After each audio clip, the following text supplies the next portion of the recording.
being able to define 9 values and say, hey, let's go through this together. I'm going to evaluate myself on this on a scale of 1 to 10. I want you to do the same. And typically in one of those scores, you have low. What is your lowest hanging fruit? I was able to use that with my leaders and say, how can we focus on that for this next month? How can I help you grow? What tools can I give you? What videos can I send you? How can I hold you accountable? How can I support you? Welcome to Build Your Culture Brand with Dr. Jay Rains. As leaders, you have the ability to design and lead culture intentionally. Hear from culture leaders who are moving from a values list to values lived. Hey leaders, welcome back to the Build Your Culture Brand podcast. I have with me today Jacob Jones from Yuma, Arizona. Welcome to the show, Jacob. Hi, thank you, Jay. It's very nice to be here. I'm excited to talk about Leaders Q and how Culture Brand has affected our restaurant and our leadership. We're so excited about having you on the show. I know you and I met a few years ago in Seattle, in the Seattle area, when I was working with your team. John Klingen is the owner operator that you work with there at Chick-fil-A. And you were there in the Seattle area, but and I think we've talked about this on another show with John about how there's a transition where y'all moved to Yuma. We'll get into that story a little bit, but y'all are now in it's a little bit different. There's a little bit of difference between Seattle and Yuma, Arizona, would you say? Oh, very different. I think they are exact opposites, if you would say. That's right. like no trees, no rain, like so many different things, right? Yeah. But we went from one border to the other, to the next. We were 30 minutes away from the Canadian Canada, border, right? And now we're 30 minutes away from the Mexican border. That's true. It's just, that's, well, that makes it familiar then, close to a border. Yeah. Border town. That's it. Good deal. Well, so glad to have you on the show. A lot of the guests that I've had are owners. And so we've kind of been looking at things from that perspective. But one of the reasons I wanted to have you on the show is you work closely with your owner, but you're on that a little bit tighter into the implementation side. Y'all have been really effective at using what we call culture brand in your organization. Culture brand is a way for teams to design their own culture. And so y'all have just gone all in on culture brand. We'll get into that, how you've used it in some really spectacular ways with team and leadership development. So I'm excited about having you on as a true practitioner, kind of in the business, executive director with your team there in Yuma. So today on the show, we're going to be talking about what makes leaders tick, how to hire for values, and then also those small shifts that you can make that make a big difference. So those are the 3 big topics. How about we dive into one of those about that character? Jacob, as we were talking earlier, I just enjoyed some of the stories that you had to share about leadership impact. Tell me a little bit about, let's just kind of walk back. We met in Seattle. Y'all designed a culture brand. So help maybe you define, what is a culture brand and how is it used in your organization? Yeah, that's great. So what was kind of cool, John had a vision and a mission for Chick-fil-A Marysville when I first joined his team. And it was to be Marysville's most caring company through character, commitment, and consistency. And that was before culture brand came along. So we were using that and we had a bunch of values tied to those words, but we never really decided on that as a leadership team. And so where I think the difference between culture brand and just John's original mission was the whole director team was able to come together, spend 6 hours and really buy in to what we believe in, what our values are going to be for the restaurant and how to move forward. And when it came to character, I didn't really understand it a whole lot of even those 3 words. Like you say it out loud, this is our vision, this is our mission, but I didn't know what that actually meant for the team or the leadership and how to develop that. So culture brand, being able to develop that with the other directors and being able to define, hey, this is what it is. These are our values. Now we can take this back to the team and explain, hey, as we're moving up in leadership, as we're starting to coach and develop young leaders and to getting them to be more seasoned and to start self-evaluating and growing in their leadership, we're able to take those 3 words, character, commitment, and consistency, and define those and say, where's your biggest opportunity? That's so good. Yeah, and we saw major transformation there at Chick-fil-A Marysville on your team with just it's like everybody bought in. They really got they were just all in on really living out that mission through using culture brand as a way to guide your mission. So really enjoyed seeing y'all grow through that. You shared a little bit with me about how that actually changed your own leadership perspective on what is leadership. Tell a little bit about that. Yeah, I think I had gotten, so I decided at a young age, probably I was like 19, 20, as I was figuring out what I wanted to do with my life, going to college and working for Chick-fil-A, that actually I wanted to become an operator. And so at that starting point, I really decided to say, how do I do this? So I started asking questions. Hey, give me feedback. What can I do? And, character was a big part of that. Everyone says you have to grow your character. You have to, how are you investing in yourself inside of work, but also outside of work? So I was kind of going through the motions, listening to different podcasts, starting to reading some books, but character never really was defined on like, how do you actually build that? And so being able to define it in those three words, we have, coachable. Can I come up to you, give you some feedback, and hey, it's coming in a loving way and a caring way, and I want you to grow. How are you accepting that? Are you bitter at heart at first? Are you dismissive? Are you defensive? And then dependable. Do you show up to work every single day? Are you the same person single day? I think when we look at dependability, it's that integrity part. Even when nobody's looking at you, are you doing the things that you're supposed to Oh, do? that's good. Yeah. And I think that was really big. And then that last part, just that ownership and figuring out how ownership plays in my leadership, because I think it is probably one of the biggest parts of being a leader is saying, I own the areas that I own, but I'm also responsible for the entire thing. And how do I help and grow ownership, not just on myself, but on my other leaders as well? Yeah, and just to zoom out just a little bit for listeners who may not understand how we're using the culture brand. So each organization has their own mission, right? And either our team helps you kind of develop that, or maybe you already have your mission, you know what it is. But then there's that daily grind, the daily activity of like, how do we do the mission? I mean, we know what to do. It's like, but how do we behave as we do it? And we know that on teams, there are people who are more results oriented and there are people who are more relational oriented. And sometimes those are two just such different approaches, it confuses the team. And so what we've done is we've said, okay, let's create culture brand that takes into account how do we do results, how do we do relationships, but also how do I show up individually. And so what you're diving into there is that third part of personal character. How can I be coachable, dependable, take ownership? And that determines how well I do the other two, how well I do relationships, how well I do results. Can I grow? So thanks for kind of unpacking that and so each of these three bucket areas we might call the results, team, and character of a culture brand also, as you've alluded to, have three sub categories, sub ideas, sub behaviors, you might say.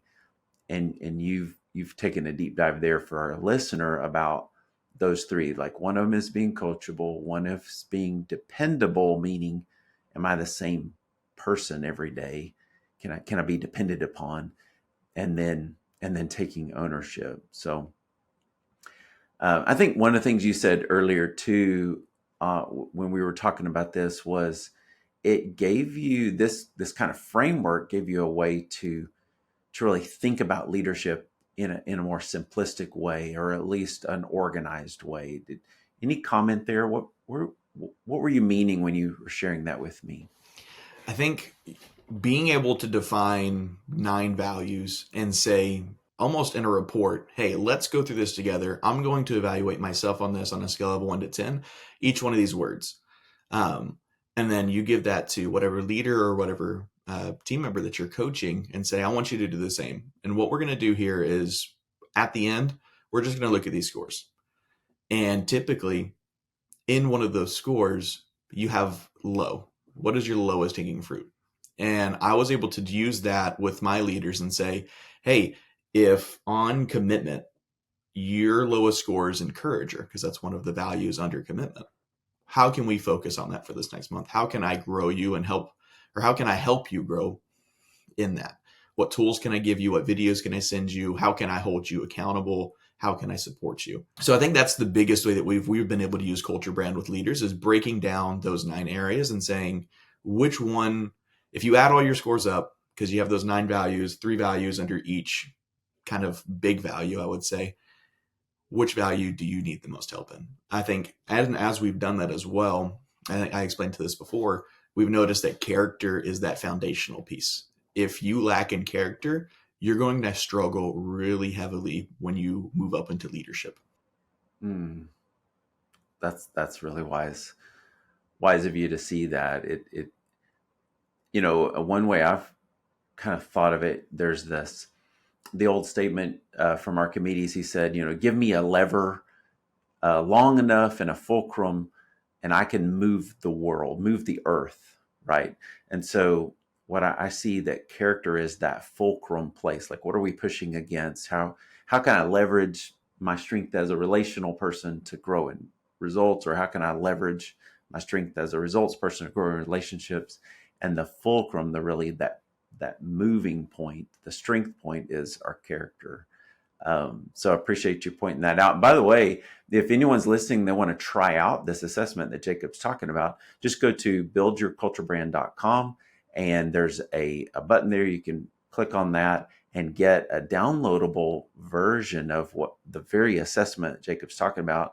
It won't be customized for your team like he's saying, we did for them, but it does cover the 9 areas. You could use that on your team right now and use it as a self-assessment to grow together. So go check that out. Jacob, you noticed this with I know as you've moved to Yuma, you've kind of moved into an existing team, and Gabe Shaw was the Chick-fil-A operator there before y'all, and he had a great team. He's now moved to we work with him and his team in Avondale there in Phoenix. So in fact, he took over the top 9 location in the chain.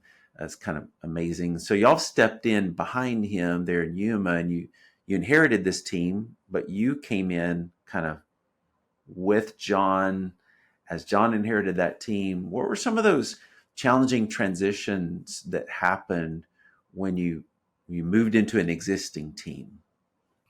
I think one thing that we've realized even here recently, and I wish we would have realized it earlier, is we got into a 10-year-old restaurant, and so there's habits, there's leadership traits, there's all kinds of stuff that is woven into the culture that we moved into. And not only that, the culture is just so different. We moved from a Washington restaurant where I would say most of the team was, hey, you just tell me what to do, I'll do it. I don't really need to understand the why. You give me direction, I'll follow that direction, and that's what we're going to do. We're moving into this culture, they're all why oriented. And so that was a struggle point at first of, hey, we're giving you this direction because it's important. And they're saying, well, why? Why is that important? And we struggled with that at first. And now we've really started to kind of figure that out. Like, if we're going to make a change in the business, it has to come with a why. And so we've been able to dive that down into our culture brand and moving that forward and saying, hey, this is what we're about. This is our mission. This is our values.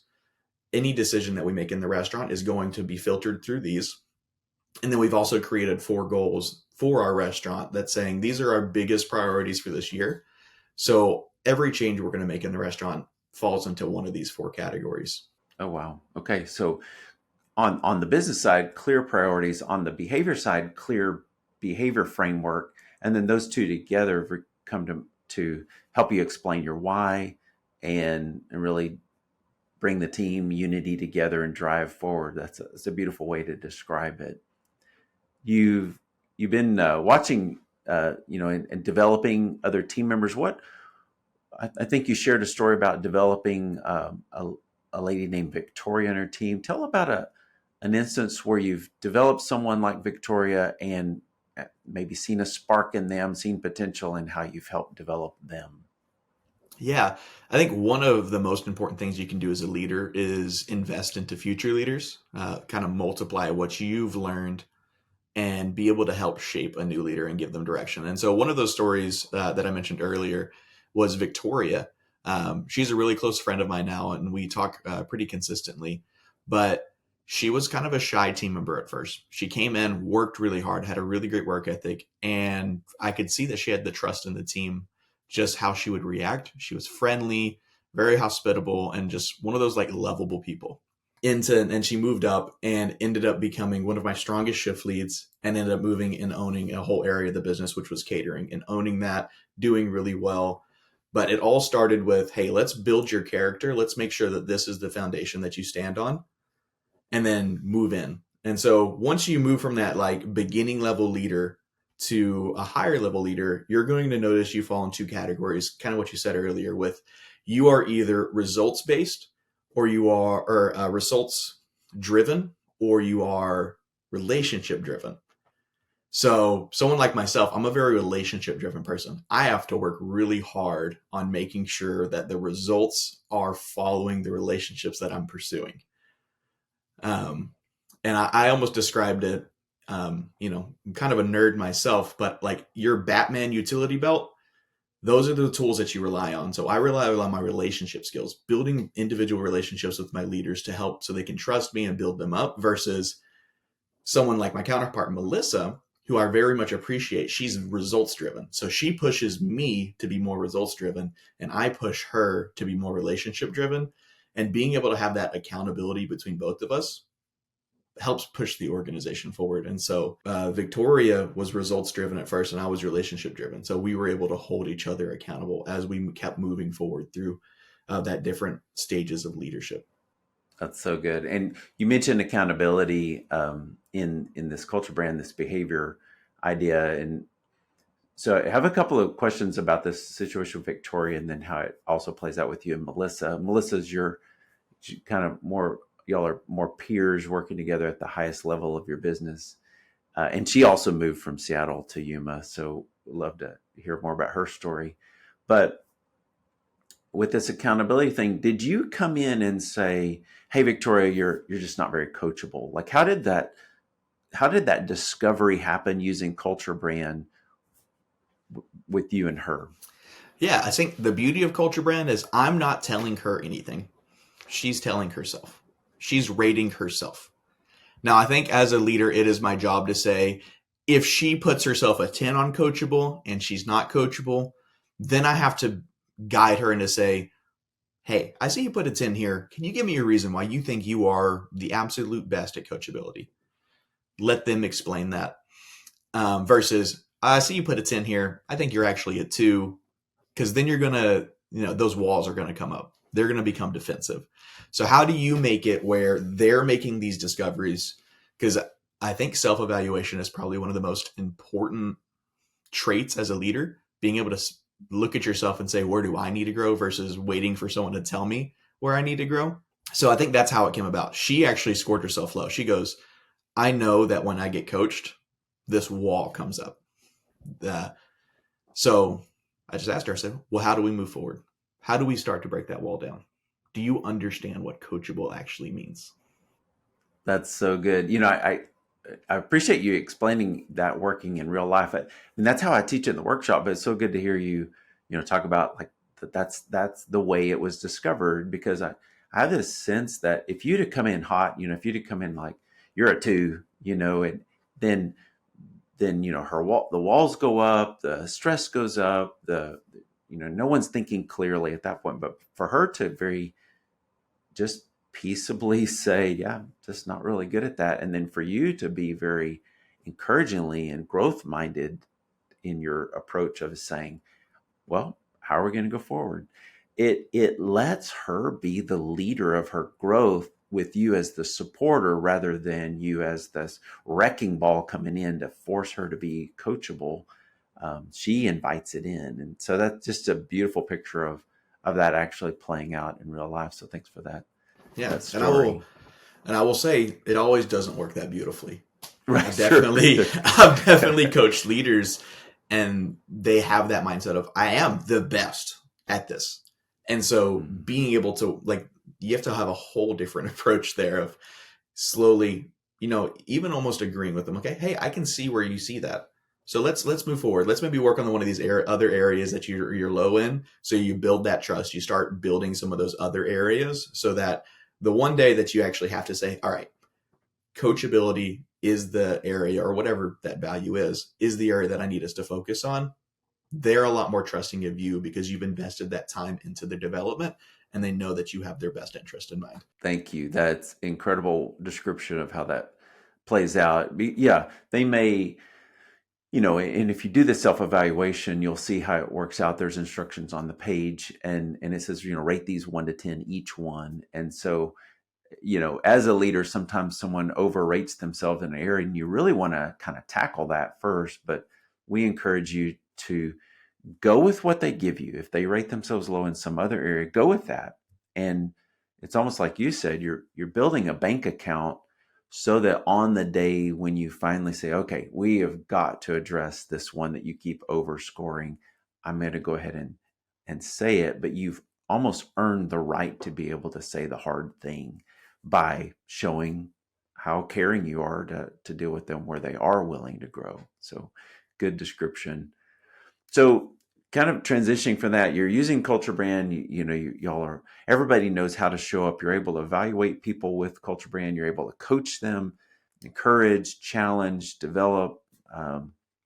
All of these things are happening. But along the way, as you came into Yuma, you ran into some challenges with accountability. And I know I've met Alan and Jose. I was out there with y'all, and such great leaders. But y'all were trying to navigate this culture you're bringing from Seattle of high accountability, and then it's a very new culture for you to figure out kind of how to navigate, how to instill that in this team in Yuma. Tell a little bit about that story and how accountability really helped y'all up your game through Alan and Jose. Yeah, I think so.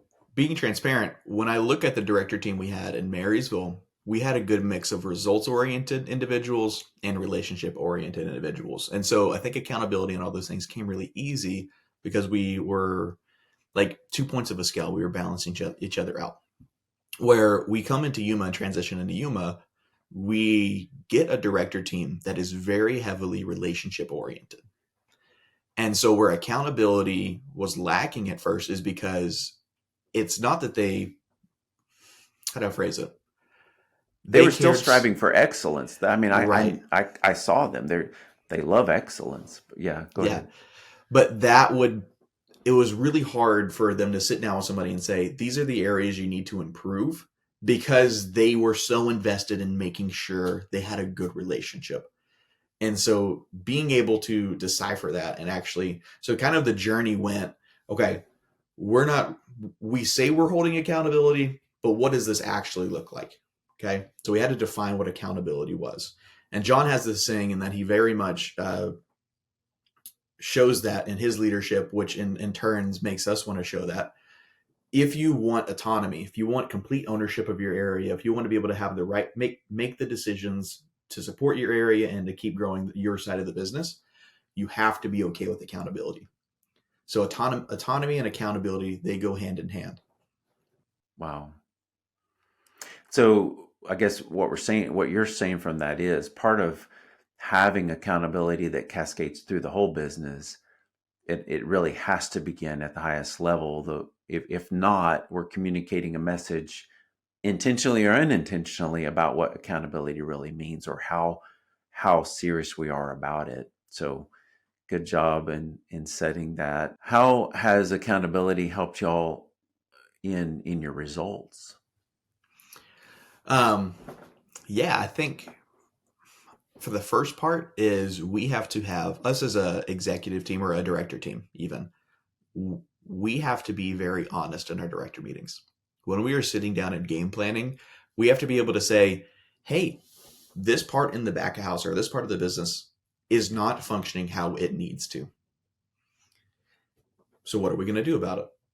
If I can't go into a director meeting and say that to my back house director or front house director without walls being put up, or without them getting in their feelings because you're attacking my area, I'm very proud of this area, then we don't move the business forward.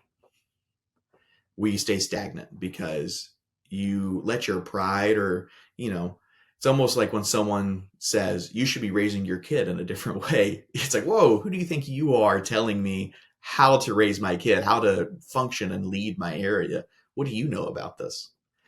And so I think that's where that trust piece comes in. It's really hard to hold strong accountability if you don't have trust, if you aren't honest, if you aren't strong in that character piece. Okay. So I just to back up then, if we are coachable, dependable, take ownership, you're saying that puts a lot of like a lot of credit in the trust bank account. And so that when we do need to have conflict, when we do need to face decisions, we've got a pretty good trust bank account to be able to take withdrawals from. Yeah. And what I absolutely love with this team is we've spent a lot of work just unifying the director team, making sure that we are all on the same page. When we make a decision, even if one of us doesn't agree with the decision, we're moving forward as a unified unit. But what comes with that, and what I've loved is my Alan and Jose, my two directors, and Nick, even they're kind of my three directors on my team. They're very much okay with holding me accountable. If they see me lacking in an area or me holding back accountability because of whatever factor, Jose's actually told me, "Hey, if you if if you were me and you were seeing what was happening, you would tell me this. So why aren't you doing exactly what you're telling me?" And it made me take a step back. I was like, "Wow, you know what? You're 100% right. I'm telling you, it's so much easier to tell you how to be a better leader, versus you actually being able to tell myself that." So I really appreciated that. But I think, having culture brand and having this, making sure that whatever team you're a part of, you guys are functioning as a unified unit and you're not divided. That's what comes with that. And it makes the organization really strong. That's so good. And that's really one of the benefits of having a culture brand is it is up and down accountability. Like you said, someone can look to you and say, "Hey, you're not living up to these 9 qualities of our culture brand, these three main areas of our culture brand," or when you act this way, it has this negative impact. And it's not an opinion of that person. It's really like compared to what we're all aiming for, you're off alignment, Jacob. And so that was really kind of him and brave and great. I think sounds like culture brand really gave him some courage to challenge you in that area. Yeah. And so going back to your original question, how does it affect results? Accountability, you're able to have those tough conversations. You're able to look at the business in a critical view and say, this is the area that needs focus. What are we going to do as a team to make it better? And then we move forward. That's so good.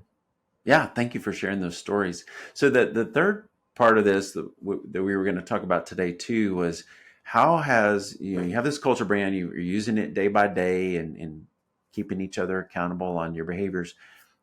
But recently you've been able to, because Melissa's on leave for a little bit, they've had a baby. We're really excited for Melissa and Nick. And so you've had to take on some extra responsibilities. One of those is in this hiring area. How have you been able to use culture brand in hiring in a more effective way? Yeah. Being able to do interviews and doing that hiring phase was really scary for me. Never did it before. I'm good at talking to people. I actually, that's what I get energy from groups of people and just having conversations, but being critical of somebody was super hard. And so I remember doing my first interview with the base set of questions that we had. And I was going through and I was like, I'm not really learning a lot about this person I'm interviewing. I feel like I'm asking those interview questions that everybody gets asked. Like, why should we hire you? Tell me about yourself. And so at this time, I was also listening to the Craig Groeschel podcast, and he was talking about how to make sure you're hiring the team that is based on your values. So I took that and said, okay, well, I have this culture brand that outlines my values. How do I use these 9 values and make value-based questions? And I thought it was going to be really easy, but it was tough. And what I found from there is we have these 9 values and they're kind of defined, but they probably mean something different to me than they might mean to Alan, to Jose, to anybody in our organization. So how can we get together as a director team and say, let's actually define these and what they mean for the business? And so we've been working through that a little bit. And we've got some words that have defined each one of those values. And so I've been able to take that and make some value-based questions. So, one of our values is being goal-oriented. And so how do I take that broad being goal-oriented and say, here's a value-based question that I'm going to ask in an interview to make sure that whoever I'm taking onto my team actually have goals that they're striving for versus just they're going through phases of their life. That's so good. I love it's powerful. And in fact, Jacob, you don't know this, but I've actually dedicated an entire chapter in my book that will be coming out about how to use culture brand for hiring. And you've tapped into this idea too of let's build questions around these values and look for people that are already ready to engage on the values that we have, on the culture brand that we have. So you're ahead of me. So good job on that. Way to go.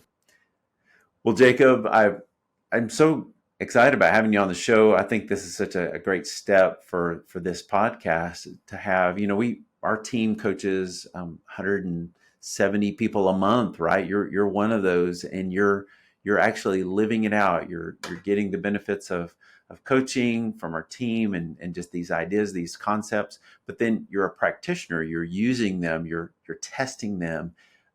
You're finding the edges of where they work and where they don't. So thank you for trying them out and finding such amazing successes with people, developing them, using these principles. And thanks for being on the show to share some of these stories about how you're using it in real life. Yeah, Jay, thank you for having me. Like I said, Culture Brand has really shaped my leadership and how I'm able to develop others. And I think that's probably the biggest way that I use Culture Brand is in that developing piece. And it's been just an amazing journey. Like once I have my coach, his name is Kevin, and we've been, he's been with me for 3 or 4 years now. And he's been with me through very challenging times in my life to very peak times in my life. And he's helped me guide my leadership through each one of those, if it's in the business or even personally. And I think that's been really part of the success to my story, is having someone that I can be able to vocalize that to and say, what do I actually do? Can you help me? I'm struggling with this. What tools do you have? What resources do you have? How do I actually move forward? That's so good. Shout out to Kevin Lee, one of our coaches with Leaders Q. So great job, Kevin, for walking along this journey with Jacob. And Jacob, love to have you back on the show and talk more about how you're using tools and just leadership, and congratulations on your continued growth as a leader. Awesome. Well, thank you, Jay. Thank you for listening to Build Your Culture Brand with Dr. Jay Rains. We hope you enjoyed this podcast. Visit our website at buildyourculturebrand.com for our free culture brand assessment. See you next time. We would like to note that Leaders Q serves individual owner-operators and their teams and is not affiliated, endorsed by, or in any way officially connected with Chick-fil-A Incorporated.